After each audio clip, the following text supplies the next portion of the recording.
बायकोने बनवला लिंबू पाणी. बापरे गा, का हो हा उन्हाळा अतोनात तपन वाळली. होय बायको, बायको मी का म्हणतो, तू लवकर लवकर जा अन लिंबू पाणी घेऊन ये बरं माझ्यासाठी. तपन खूप वाळली आहे. आताच तपनातून आलो शेतामधून. शेतामध्ये नाही गेला तर मग शेत मरते. शेतामध्ये जावंच लागते पाणी देवाला, नाही तर उन्हाळ्यामध्ये कसं आहे, रब्बीची फसल म्हणला तर लवकरच पाणी पेते बाबा. तपन वाळली ना गा, वेळोवेळी शेतामध्ये जावं लागते, म्हणून माणसाची हालत पतली होऊन जाते तपनापायी. म्हणून म्हणतो तुला काही एक गिलास मध्ये माझ्यासाठी चांगल्या पद्धतीने एक लिंबू पाणी घेऊन ये, एक नंबर मध्ये. थांबा ना आता 2 मिनिटं, बनवूनच आणतो. वेळ लागेल थोडीशी. थांबा. थोडीशी वेळ लागेल, लवकरच बनवून आणतो मी लगेच मध्येच. लगेच मध्ये आणतो म्हणते आणि गेली नाही येवालच आहे, लगेचच येतो म्हणते. हा घ्या लिंबू पाणी. प्या ना, शांत व्हा. अरे लवकरच आणतो म्हणतेस ना, किती वेळ लावतेस? किती वेळचा वाट पाहत आहो मी येती. आता पिवा ना लवकर लवकर. आता भेटलाय तरी. अबे ती साखरही नाही टाकलीस ना. लिंबू टाकलाय फक्त ना पाणी. साखर कोण टाकल? तुम्हीच म्हणल्या का लिंबू पाणी घेऊन ये. मग किती साखर काय लागते? लिंबू आणि पाणी, लिंबूचा रस पिरलो, पाणी टाकलो ना आणलो. बिना डोक्याची कधी बनवलीस का नाही बनवलीस? पागल कुठली. लिंबू पाणी म्हणलो होतं ते नाही का, लिंबू पिरलं ना पाणीच आणलं. तू जाय, मला विचारायच ते कोणती वस्तू बनवता नाहीये ना करता नाहीये. सप्पा ते ती पचका करून ठेवलीस, सप्पा आंबट झाला. थोडीशी साखर तर टाकावलं पाहिजे. बिना साखरेचा कोण पेते? बिना डोक्याची. राहू दे आता, तूच पी, मी नाही पेत. दिमाग खराब बिना फालतूचा. पहिलेच्याच माणूस टिकणार तपनामध्ये आला, ना आता आणखी इकडे घरी येऊन दिमाग खराब केला. मी काही हा लिंबू पाणी पेत नाही. हात लिंबू पाणी तूच पे. मी आता येतो टिकणार घुमून फिरून.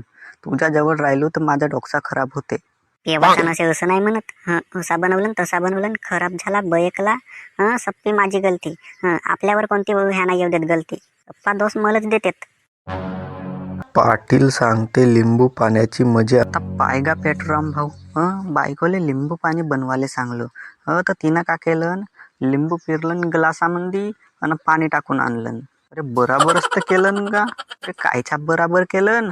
ते ती साखर तर टाकावलं पाहिजे, तू तरी बराबर केलं म्हणतेस. अरे हो, गलती झाली असेल, जाऊ दे ना आता. अरे कायची गलती म्हणतेस? रोजे रोजे का गलतीच होते का?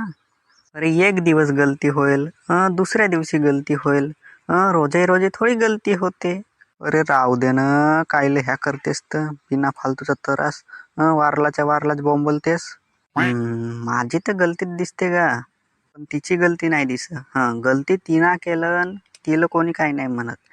मी बोंबललो तर तुम्ही बोंबलते म्हणते लमच्या येवा. अरे जाऊ दे ना, होतच आहे, का करतेस तर. आता तुझ्याच घरची सांगतेस तर तू बोंबलतेस, आमच्या घरची सांगलून तर आम्ही नाही बोंबलो.